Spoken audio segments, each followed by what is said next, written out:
Well, this is something that somebody asked me recently, and I thought I would just talk about it. This is not really language specifically, more of culture. What is the process of getting into university in the United States?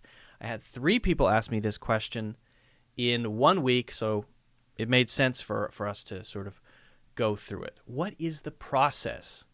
Now, part of this process would be true also for someone abroad, not in the United States.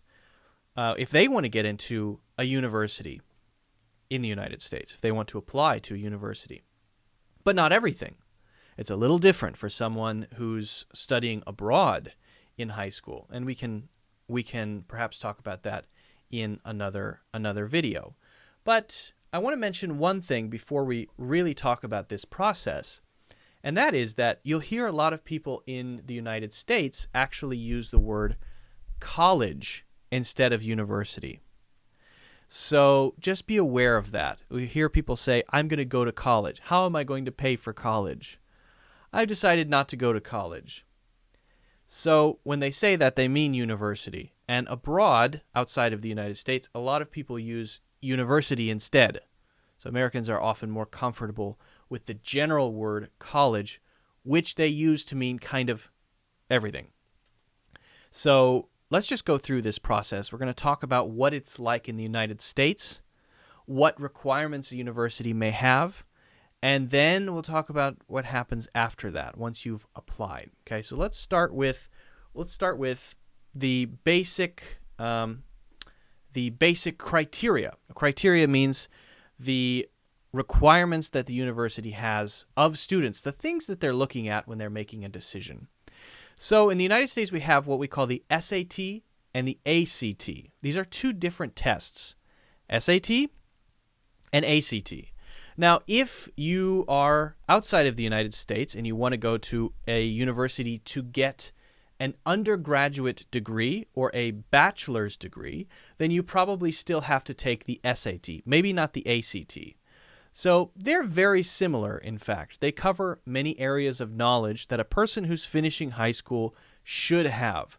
English, grammar, some logic problems, math problems, like looking at graphs and trying to solve for x, that sort of thing.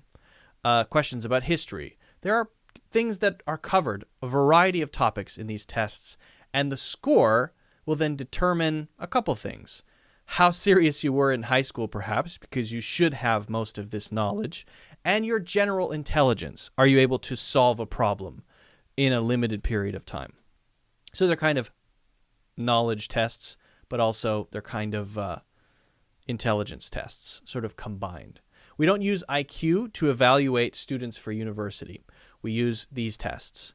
Now, actually, SAT is broader and more widely accepted, and ACT is a little more narrow, but I think most universities also look at ACT very seriously. The scoring is different, but both are pretty important. When I was getting ready for college, I think I took the ACT twice, and I took the SAT once. So you can take them more than once. If you want to take it twice, you can do that. A lot of countries, they have one test, one exam.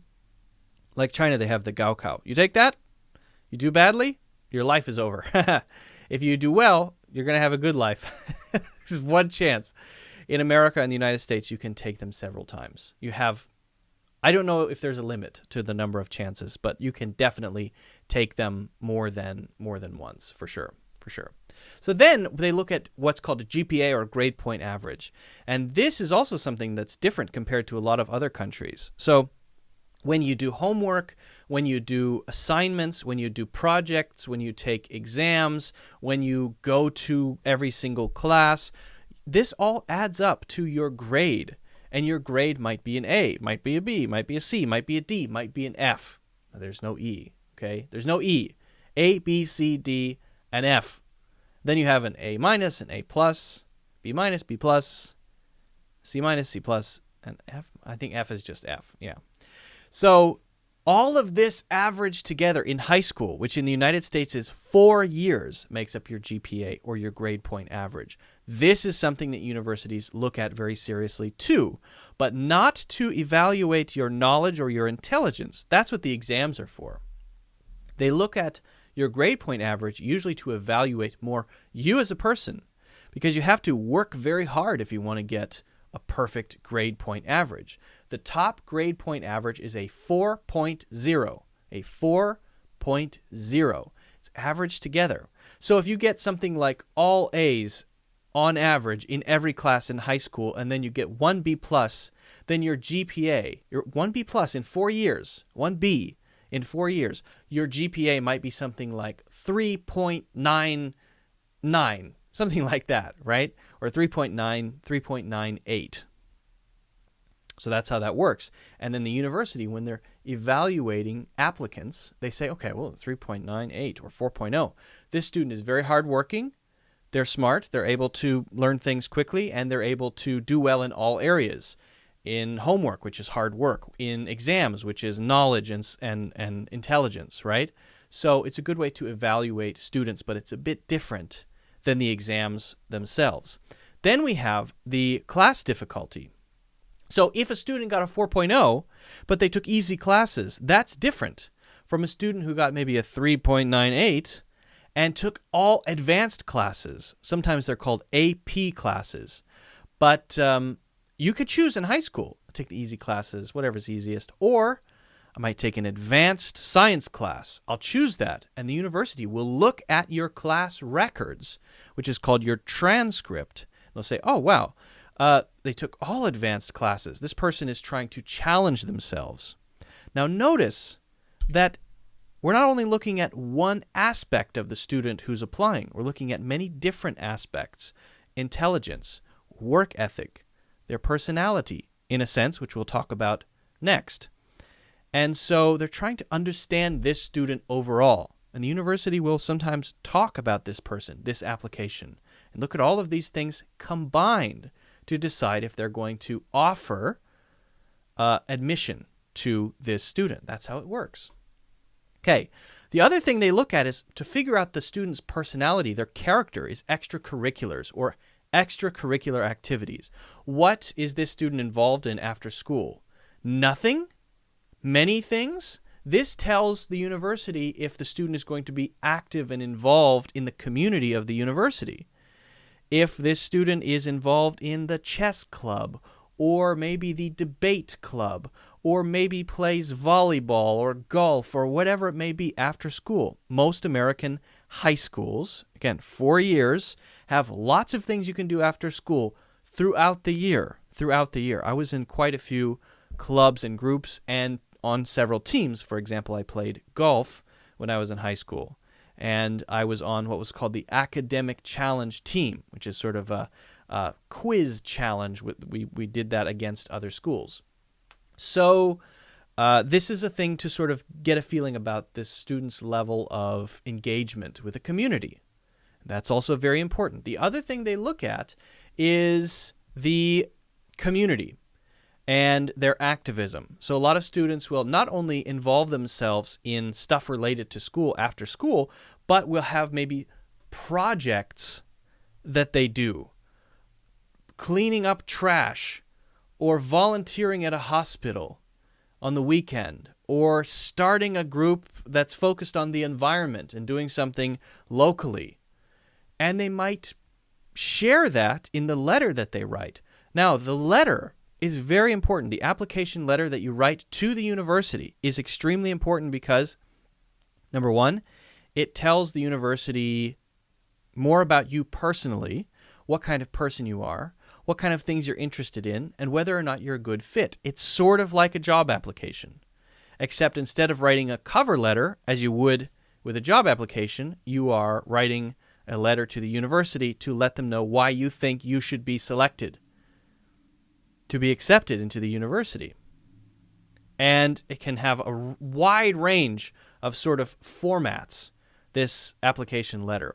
You might talk about your interests. You might talk about the things you're passionate about in the future. You might talk about your goals. You might talk about all of the things that you did in high school and what you learned from those things. I mean, this is a whole subject by itself of writing these letters to universities. And if you write a really good one and you make a case for yourself and the university says, wow, this person is very interesting, very amazing, very unique, their GPA is a little low, the SAT could be higher, but we want them.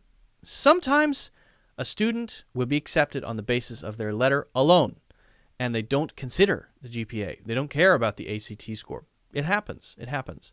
So that's basically how it works. Now then we have the acceptance letter. So you do all those things. They decide, the university decides, we want you. So they send you a letter, and that would be an acceptance letter. You've been accepted. Congratulations, right? But maybe if you applied to 5 different schools, maybe you got acceptance letters from 5 different schools or 4 different schools. Now it's time to decide. So there we need to weigh factors, and the student will consider things like the cost. How expensive is this school? The location. Do I want to be far away from home or not? Right? The tuition might depend on if it's in my state or not. If you go to university in your state, then you get what's called in-state tuition. And that makes it a lot cheaper than going to a university in another state. You might consider the majors available. This school has a famous business school in the university, and I want to major in business. And if I finish a degree, if I get my bachelor's degree at that school from that famous business school, then I'll be more likely to get a job at this place. So many things to think about. The different majors available, the location, how beautiful the campus is, the types of students that usually go there, the reputation of the university itself, the cost involved. There's so many different factors to consider, to weigh the different factors when making a decision. One thing then you might do after you've narrowed it down, we say narrow it down when we come down to maybe 2, is to do a campus visit. So the campus visit is when you actually go to the school and you look around and you do a tour. I got accepted to a school on Staten Island in New York, and I wasn't sure if I wanted to go there, so we drove to New York, and my family and I drove to New York and we checked it out. And one thing that happened while we were on the tour is one of the students at the school shouted to the people on the tour, including me, "Don't go here!" They screamed. So that immediately decided it for me. I'm not going to go here. If someone's screaming, "Don't go here," they have no reason to do that unless it's terrible. So I'm not going to go here. So I didn't.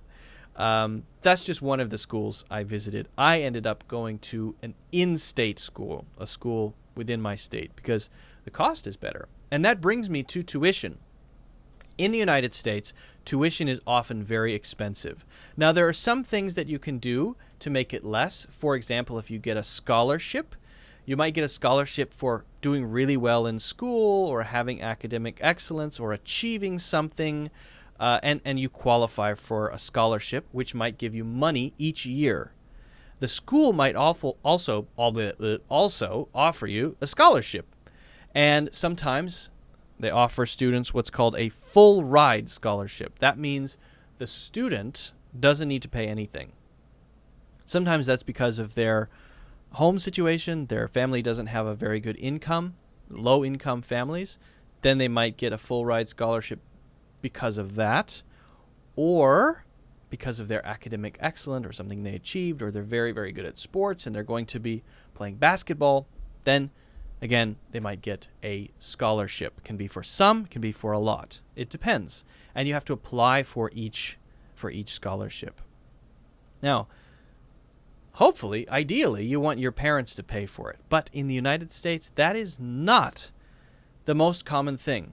Now, many parents would like to pay for their child's tuition. Many parents do, but many parents don't for whatever reason.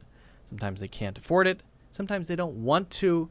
Sometimes they just say, hey, if you want to go to school, pay for it yourself. So a lot of students have to pay for it themselves. How does an 18-year-old pay for university themselves? Easy. Borrow money from the government. So that's what people do. Either from the government or sometimes a bank, you apply for a student loan. Now, these student loans can be huge. Some people leave school with $20,000, $50,000, $100,000, $200,000 in debt. And they may get a bachelor's degree or a master's degree with that amount of debt. They leave. And then sometimes they pay it off, sometimes they can't because it's just too much. And these student loans have an interest rate very high. So it might be 6%, sometimes up to 10, 11%. 11% interest on a student loan. That is very high. I think crazy high.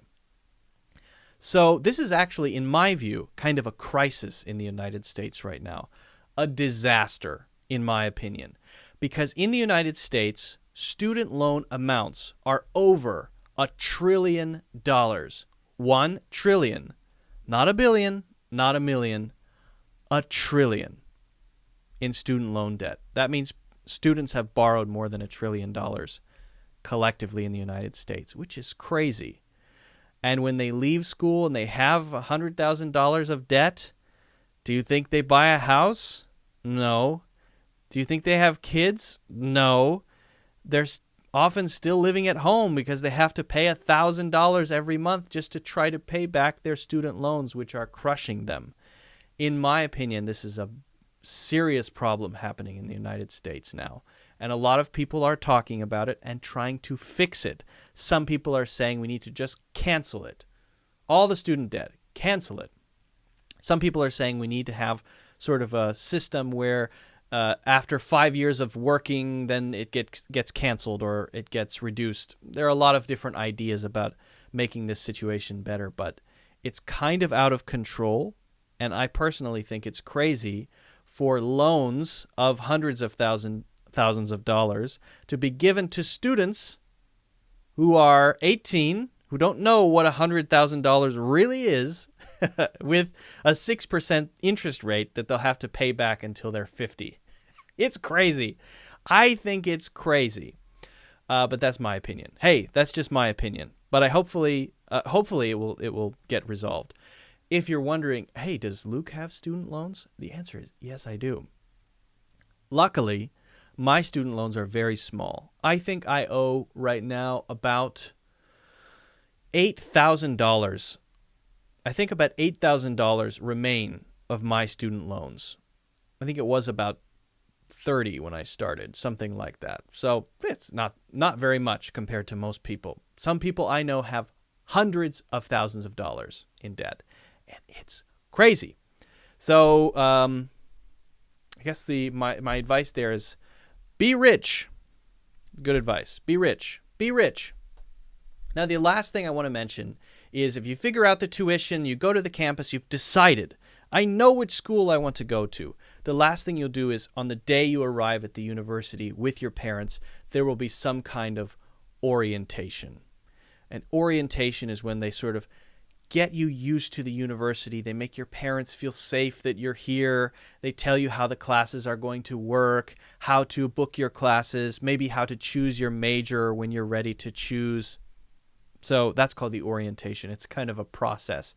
After you decide, once you've arrived at your university or your campus in usually August, sometimes September, the first semester of your college life, your university life. That's the process. And I've been through it, and it's a kind of warm memory for me looking back. Not all of university, but certainly the orientation and going to school, going to university was very exciting. So that's it. Guys, if you haven't already, again, hit the like button. Subscribe and hit the like button. And if you haven't already, check out my courses in the links in the description.